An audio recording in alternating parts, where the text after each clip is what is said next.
Hello, আমি আপনার মেয়েকে কিডন্যাপ করেছি। কি? কিডন্যাপ?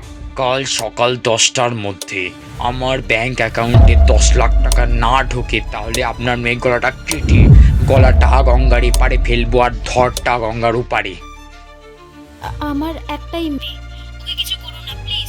তোমার যত টাকা লাগবে আমি তোমাকে পাঠাবো। কি ভাবলে এগুলো বলবো, তাই তো? কিছু মাস হলো বুঝলে, ওকে একটা ভূতে ভর করেছে। এত ওঝা তান্ত্রিক অনেক কিছু করেছি, কিছুতেই কিছু হয়নি।